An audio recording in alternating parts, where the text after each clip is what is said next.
नमस्कार। भारत माता की, भारत माता की।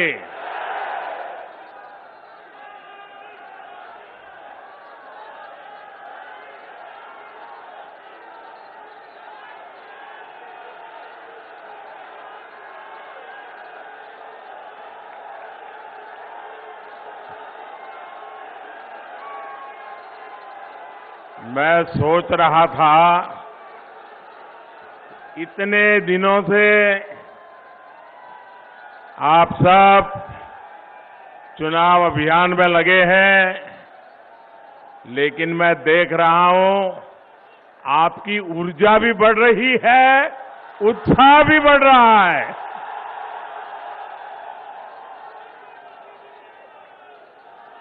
दिसंबर महीने में मैं कानपुर शहर में मेट्रो का लोकार्पण करने के लिए आया था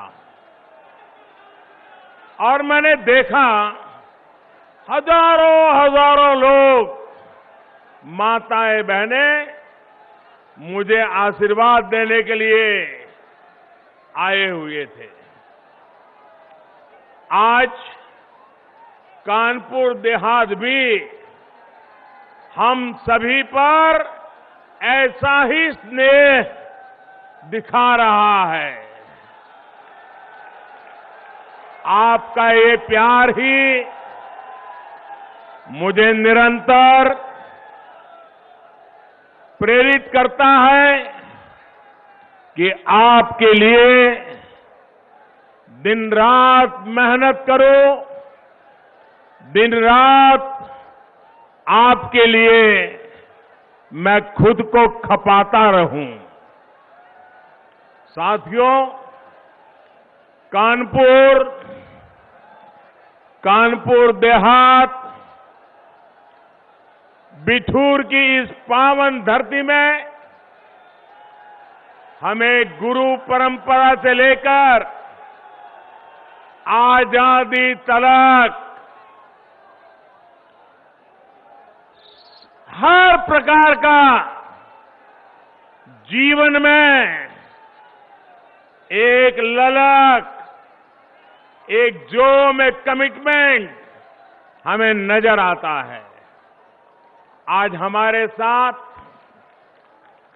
जालौन के भी लोग वर्चुअली जुड़े हुए हैं। हाथ से बने रंग बिरंगे कागजों के लिए प्रसिद्ध जालौन की धरती को भी मैं प्रणाम करता हूं। साथियों, मैं कानपुर देहात का एक और वजह से बहुत आभारी हूं। कानपुर देहात ने अपने सपूत को देश के सर्वोच्च पद पर भेजा है।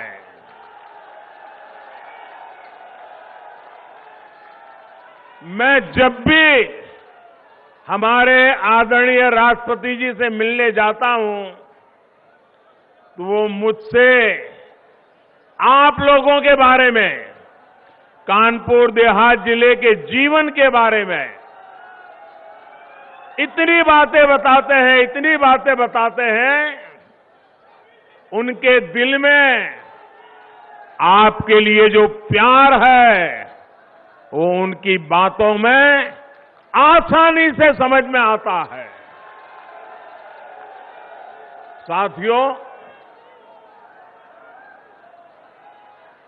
साथियों, आज उत्तर प्रदेश में दूसरे चरण और उत्तराखंड में और गोवा में मतदान हो रहा है। मैं सभी मतदाताओं, विशेषकर फर्स्ट टाइम वोटर्स से आग्रह करता हूं कि ज्यादा से ज्यादा संख्या में वोट देने का उनका ये पहली बार मौका, उस मौके को जाने न दे, ताकि अपने जीवन में उनको याद रहेगा कि कितनी छोटी उम्र में पहला वोट डाला था। आज उत्तराखंड में भी चुनाव हो रहा है, आज गोवा में भी चुनाव हो रहा है, और अब जब गोवा में चुनाव हो रहा है तो मैं देश के मतदाताओं के सामने, और विशेषकर जहां चुनाव चल रहा है वहां के मतदाताओं को भी एक बात से अवगत कराना चाहता हूं। मैंने कल गोवा के एक अखबार का इंटरव्यू देखा। देखिए, चुनाव गोवा में चल रहा है और टीएमसी, ममता बनर्जी की पार्टी, उनके एक नेता, उसने गोवा में, वो चुनाव पहली बार लड़ रहे हैं, और उनको पूछा गया कि यहां आपकी पार्टी का कोई वजूद तो है नहीं, आप यहां चुनाव लड़ने क्यों आए हो? तो उन्होंने क्या जवाब दिया? वो जवाब देश के इलेक्शन कमीशन के लिए भी गौर करने जैसा है, हिंदुस्तान के मतदाताओं को भी गौर करने जैसा है, और मेरे उत्तर प्रदेश के मतदाताओं को भी गौर करने जैसा है। क्या जवाब दिया? बंगाल की टीएमसी पार्टी जो गोवा में चुनाव लड़ने गई है, वो कहती है हमने तो उस पार्टी से इसलिए गठबंधन किया है क्योंकि हम गोवा में हिंदू वोटों को बांटना चाहते हैं। आप देखिए, ये हिम्मत, क्या ये लोकतंत्र है, सेकुलरिज्म है क्या? आप खुलेआम कहें कि हम हिंदू वोटों को बांटना चाहते हैं, तो आप किसके वोट इकट्ठा करना चाहते हो? ये भेदभाव, क्या ये भाषा लोकतंत्र की है क्या? मैं गोवा के मतदाताओं को कहना चाहता हूं, ये मौका है इस प्रकार की राजनीति को दफना देने का।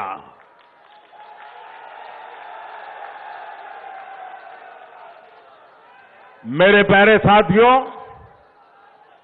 उत्तर प्रदेश में दूसरा चरण का जो ट्रेंड आया है, और पहले चरण की वोटिंग जो हुई है, इसने 4 बातें बहुत साफ कर दी है। पहला, भाजपा की सरकार, योगी जी की सरकार फिर से आ रही है, जोर शोर से आ रही है, गाजे बाजे के साथ आ रही है। दूसरा, हर जाति, हर बिरादरी के लोग, हर वर्ग के लोग बिना बटे, गांव और शहर बिना बटे, आज बिना किसी भ्रम में पड़े एकजुट होकर यूपी के तेज विकास के लिए वोटिंग करके पहले फेज में बीजेपी को बहुत आगे बढ़ा दिया है, और दूसरा फेज भी बढ़ रहा है। तीसरा, हमारी माताओं बहनों ने, हमारी बेटियां ने बीजेपी की जीत का झंडा खुद उठा लिया है। माताओं बहनों ने सुरक्षा के नाम पर सम्मानपूर्वक जो जिंदगी मिल रही है, उसके लिए माताओं बहनों ने बीजेपी को जिताने का झंडा उठा लिया है। चौथा, ये पहले 2 चरण के आधार पर मैं विश्वास से कह रहा हूं, चौथा, मेरी मुस्लिम बहनें, चुपचाप बिना किसी शोर शराबे के मन बनाकर मोदी को आशीर्वाद देने के लिए घर से निकल रही है।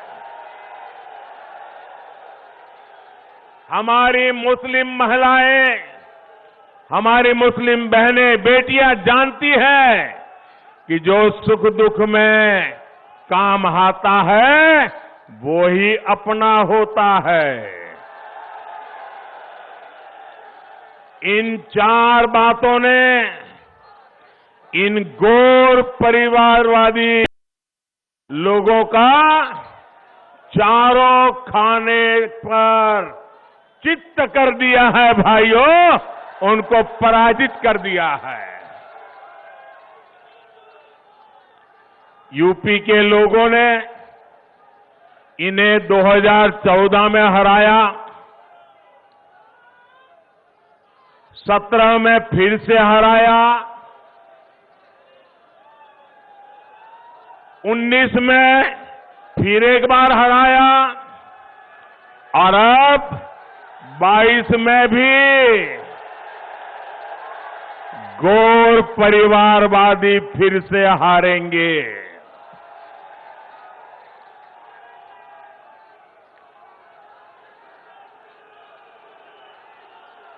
इस बार उत्तर प्रदेश में रंगों वाली होली 10 दिन पहले ही मनाई जाएगी।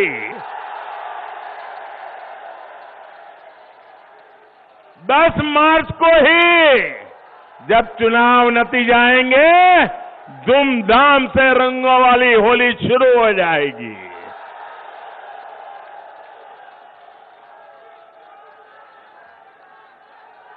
भाजपा की प्रचंड जीत की खुशी मनेगी।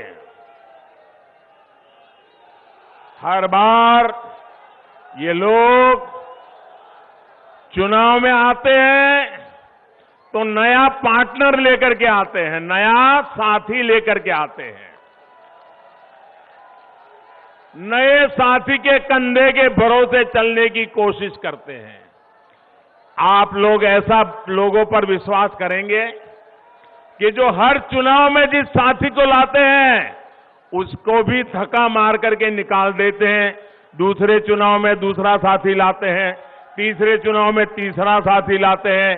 जो साथी बदलते हैं वो आपका साथ देंगे क्या? वो आपका साथ देंगे क्या? जो चुनाव में साथ जिएंगे साथ मरेंगे के वादे करते हैं, चुनाव समाप्त होते ही लात मार देते हैं, वो आपका भला करेंगे क्या? अरे जो अपने साथियों पे भरोसा नहीं करते वो आप पे भरोसा करेंगे क्या? आपका भला करेंगे क्या? आपको साथ देंगे क्या? तो ऐसे लोगों पर हम भरोसा कर सकते हैं क्या? ऐसे लोगों के साथ हम चल सकते हैं क्या? जो सिर्फ गौर परिवार का भला करना चाहते हैं, वो कभी हमें के युवाओं का भला करेंगे क्या? यहां की माताओं बहनों का भला करेंगे क्या? यहां की बेटियों का भला करेंगे क्या? और इसलिए भाइयों बहनों, मैं आपसे आग्रह करने आया हूं, सारी समस्याओं का समाधान विकास में ही है, हमें विकास के रास्ते पर चलना है।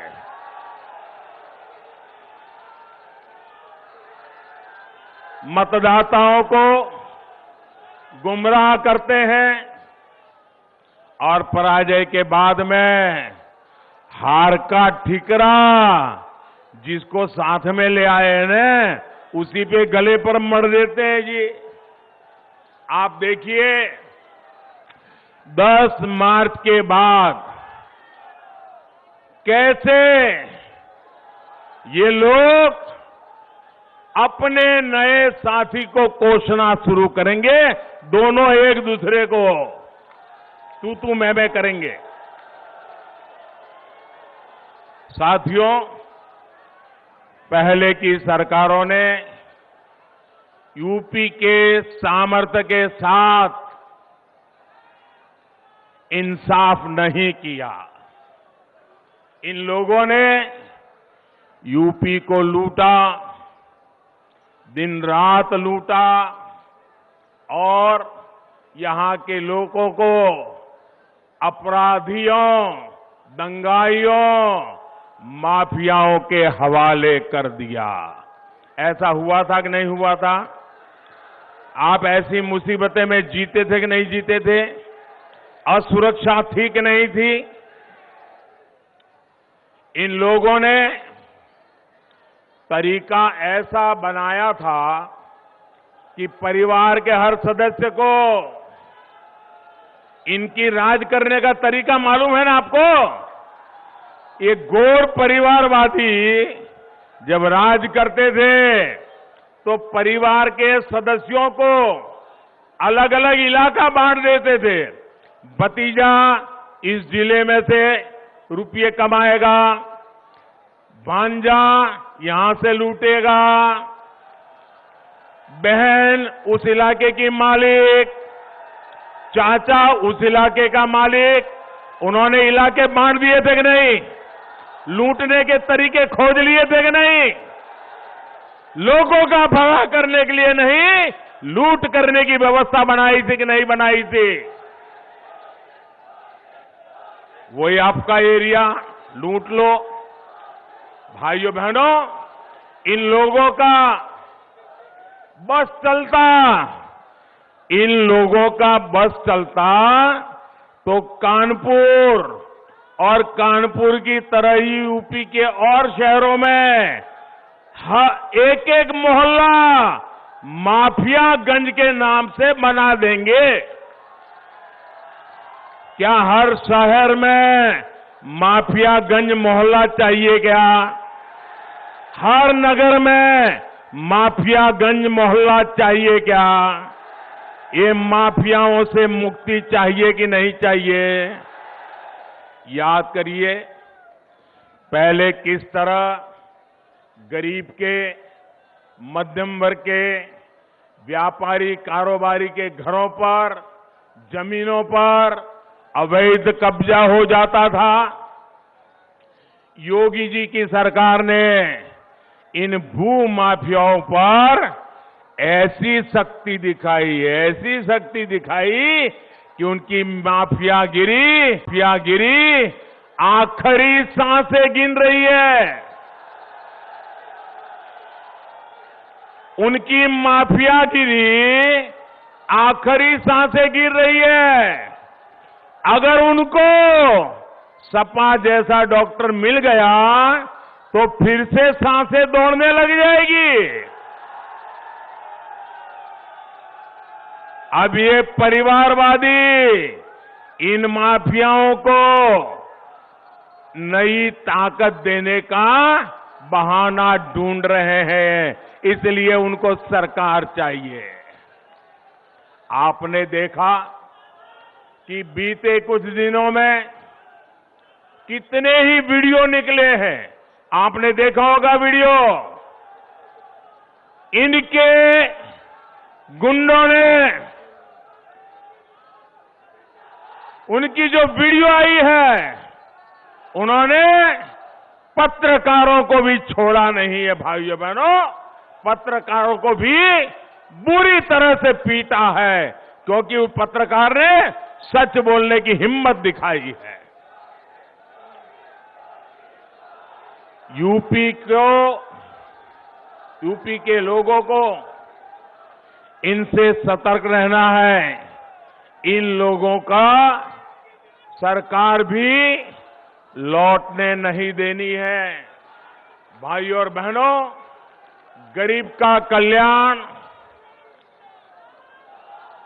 उसका सशक्तिकरण भाजपा की सर्वोच्च प्राथमिकता है। आप याद करिए, 2017 से पहले जब इन गौर परिवारवादियों की सरकारें थी, तब आए दिन यूपी में राशन घोटाले की खबरें आती थी कि नहीं आती थी? राशन घोटाला होता था कि नहीं होता था?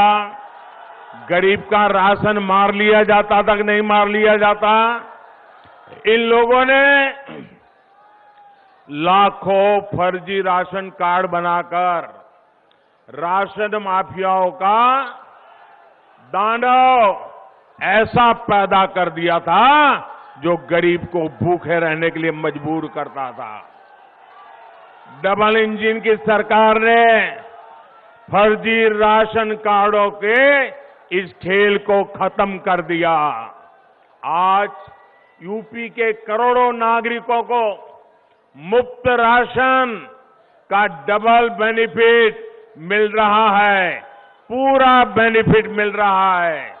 यही कारण है कि 100 साल के बाद इतने बड़े संकट में, इतनी बड़ी दुनिया की महामारी, दुनिया की इतनी बड़ी बीमारी में भी गरीब का चूल्हा जलता रहा है भाई। और मेरी माताओं बहनों, संकट अगर आ भी गए हैं, ये मोदी है, मेरी गरीब मां बहन का चूल्हा कभी बुझने नहीं देगा। One nation one ration card योजना भी मदद कर रही है। अगर यूपी का कोई परिवार किसी दूसरे राज्य में जाए,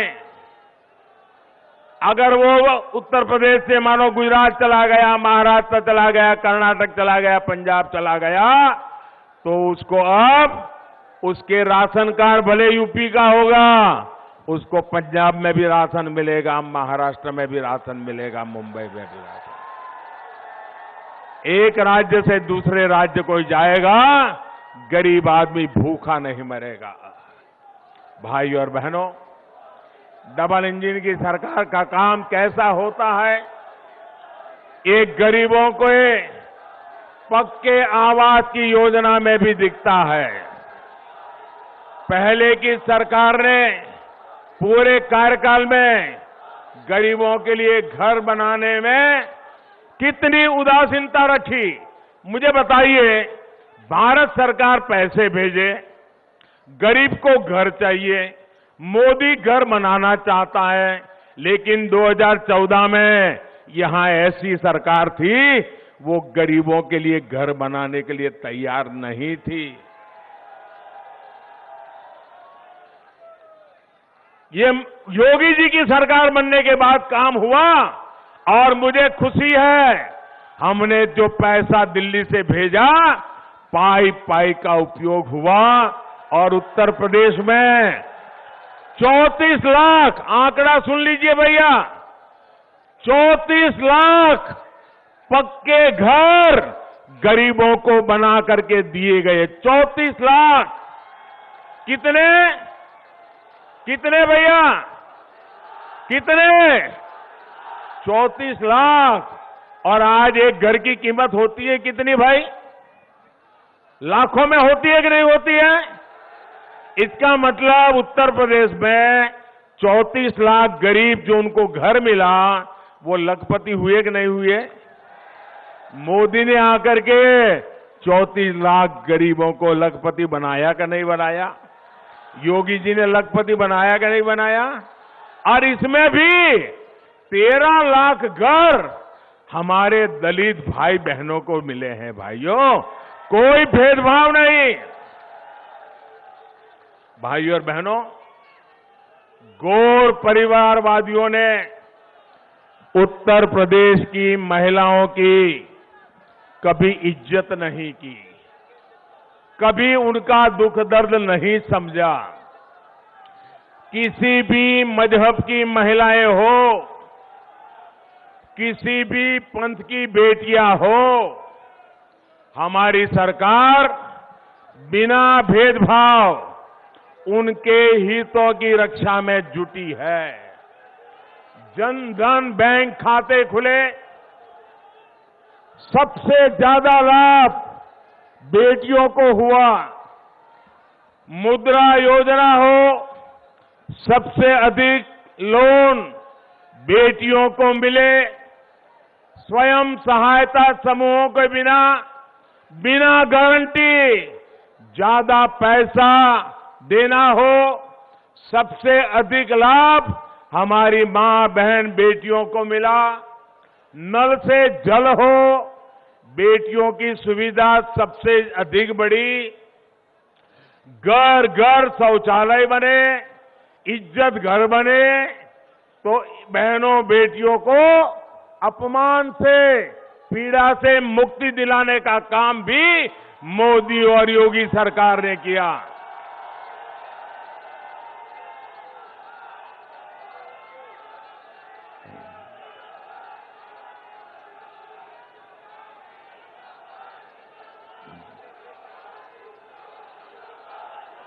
जिस पीएम आवास योजना के बारे में मैंने अभी बताया, उसमें जो घर दिए जा रहे हैं, उसमें ज्यादातर महिलाओं के ही नाम, और सबसे बड़ी बात, योगी जी की सरकार की शक्ति से मनचलों, गुंडों, दबंगों, दंगाइयों में जो डर पैदा हुआ है, वो हमारी बहन बेटियों के हौसले को बुलंद करने में बहुत उपयोगी है। और इसलिए यूपी की हर बहन बेटी कह रही है, यूपी के लिए योगी उपयोगी है। और साथियों, महिलाओं के लिए जो काम हमारी सरकार ने किया है, उसकी बहुत बड़ी लाभार्थी मुस्लिम बहन बेटियां भी हैं। हमारी मुस्लिम बेटियों को भी पढ़ाई के लिए जाते समय रास्ते के मनचलों की वजह से बहुत दिक्कत होती थी। जब यूपी में अपराधी कंट्रोल में आए, तो इसका लाभ मुस्लिम बहन बेटियों को भी मिला। मुझे खुशी है कि पिछले 7 सालों में स्कूल में, कॉलेजों में मुस्लिम बेटियों की संख्या भी बढ़ रही है। मेरा निरंतर प्रयास रहा है कि कैसे अपनी मुस्लिम बहन बेटियों का जीवन मैं आसान बना सकूं। आप कल्पना कर सकते हैं, आप जरा कल्पना करिए, हर पुरुष कल्पना करे। मैं जो बात बताता हूं, मैं मुसलमान पुरुषों की भी कहता हूं, आप जरा कल्पना कीजिए, मायके से अगर औरत खाली हाथ लौटती है, तो फटाक से 3 तलाक दे दिया जाए। ससुराल से पत्नी बाइक लेकर के नहीं भाई, तो 3 तलाक दे दी जाए। ससुराल से अपनी पत्नी सोने की चेन लेकर के नहीं आई, तो 3 तलाक दे दो। घड़ी मंगवाई, घड़ी नहीं आई, 3 तलाक दे दो। मोबाइल मंगवाया, मोबाइल नहीं आया, 3 तलाक दे दो। कोई भी छोटी सी बात पर तलाक तलाक तलाक कहकर मुस्लिम महिलाओं का पूरा जीवन बर्बाद हो जाता था। और सिर्फ उस मुस्लिम महिला का ही नहीं, आप उस बेटी के पिता का दर्द समझिए, उस बेटी की मां का दर्द समझिए। जब बेटी वापस चली आए, तो उसके मन पर कितनी गुजरती होगी।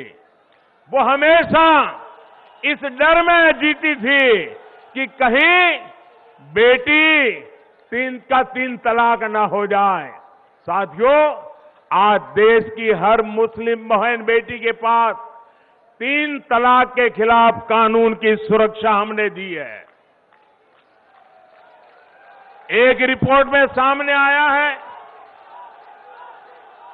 3 तलाक का कानून बनने के बाद यूपी की हजारों बेटियों का घर टूटने से बचा है, तबाह होने से बचा है। मेरी बहन बेटियां बच गई है और उनके मायके वाले भी बच गए हैं। गौर परिवारवादियों ने किसानों और खासकर छोटे किसानों को भी हमेशा धोखा दिया है। ऐसे छोटे किसानों की चिंता पूरे देश में सिर्फ और सिर्फ भारतीय जनता पार्टी कर रही है। हमने छोटे किसानों के लिए पीएम किसान सम्मान निधि शुरू की। उसके बैंक खाते में सीधे पैसे भेजना शुरू किया। हमने फसल बीमा के नियमों में बदलाव किया। उनके लिए विशेष हमने पेंशन योजना शुरू की। हम किसानों के क्रेडिट कार्ड के दायरों को बढ़ा करके पशुपालन करने वालों को, मछली पालन करने वालों को भी हमने किसान क्रेडिट कार्ड का लाभ दिया। हम उत्तर प्रदेश में डेयरी सेक्टर को भी तेजी से विस्तार कर रहे हैं। ये डेयरी प्लांट अपनी बिजली की जरूरत गोबर से बनी बायोगैस से पूरी कर सके, इसकी भी व्यवस्था की जा रही है। इससे किसान को आय का एक और अतिरिक्त विकल्प मिलेगा और दूध न देने वाले पशुओं का उनको गोबर बेच करके भी कमाई का एक नया विकल्प हम पूरे उत्तर प्रदेश में देने जा रहे हैं। बूढ़ा पशु भी किसान को, पशुपालक को आय कराएगा। योगी जी की सरकार पहले ही ऐसे बेसहारा पशुओं के लिए गौशालाओं के निर्माण में पूरी ईमानदारी से काम कर रही है। 10 मार्च को दोबारा सरकार बनने के बाद इस अभियान को और गति दी जाएगी ताकि किसानों को कोई दिक्कत न हो। भाइयों और बहनों,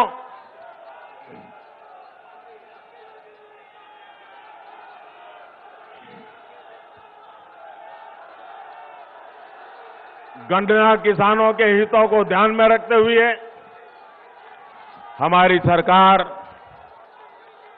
बायोफ्यूल के इस्तेमाल को भी लगातार बढ़ा रही है। यूपी के किसानों को हजारों सोलर पंप ये भी हम मुहैया करा रहे हैं। जब खेत में ही सोलर पावर से बिजली पैदा होगी तो आप अंदाज कर सकते हैं कि किसान का कितना लाभ होने वाला है, कितना पैसा बचने वाला है। हमारी कोशिश है हमारा अन्नदाता ऊर्जा दाता भी बने, इसके लिए भी हम काम कर रहे हैं। इस बार भाजपा ने संकल्प पत्र जारी किया है, उसमें भी बिजली से लेकर खेती किसानी से जुड़े बड़े संकल्प लिए गए हैं।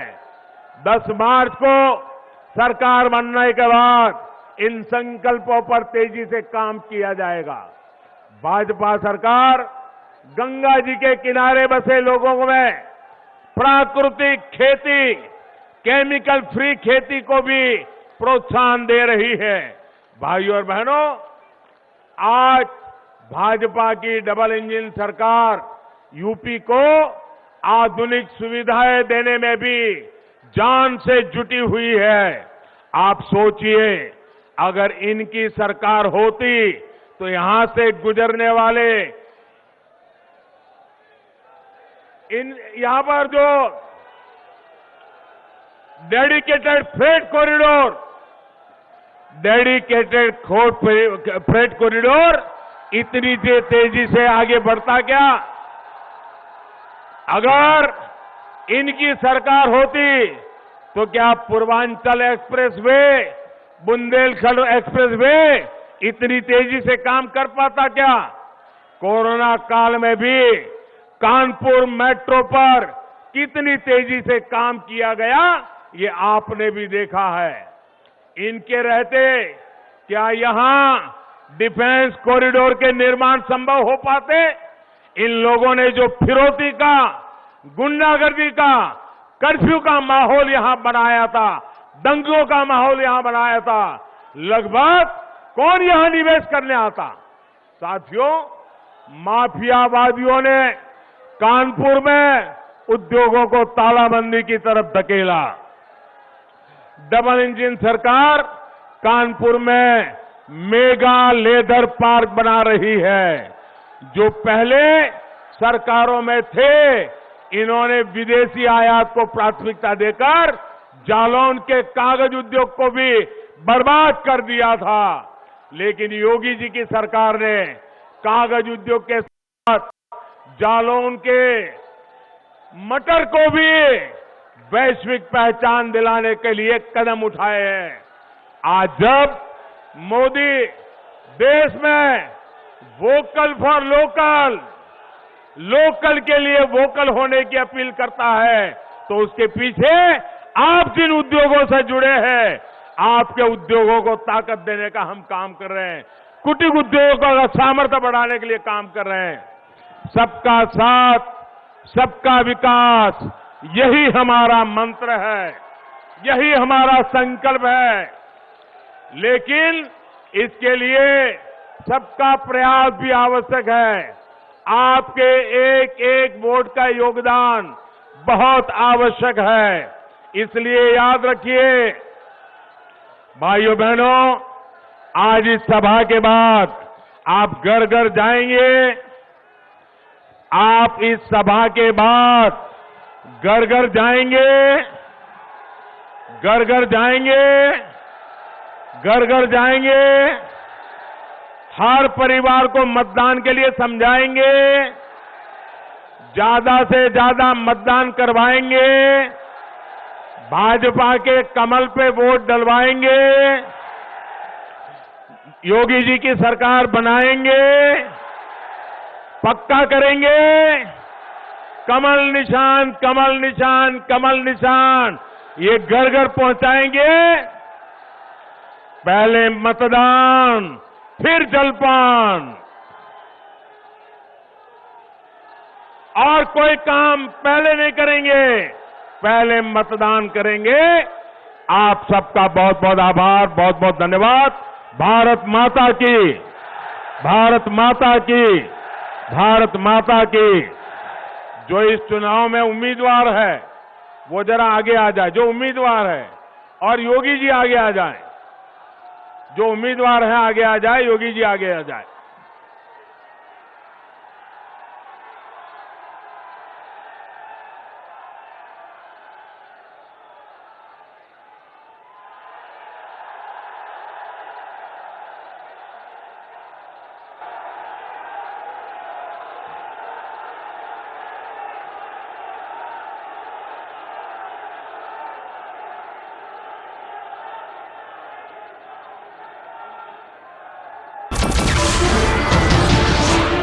नमस्कार, मैं हूं मानक गुप्ता। अगर आपको हमारा ये वीडियो पसंद आया हो तो इसे लाइक और शेयर जरूर करें, और हां, हमें सब्सक्राइब और फॉलो करना ना भूलें ताकि आप देश और दुनिया की कोई खबर मिस ना करें। तो जुड़े रहिए हमारे साथ और देखते रहिए न्यूज़ 24।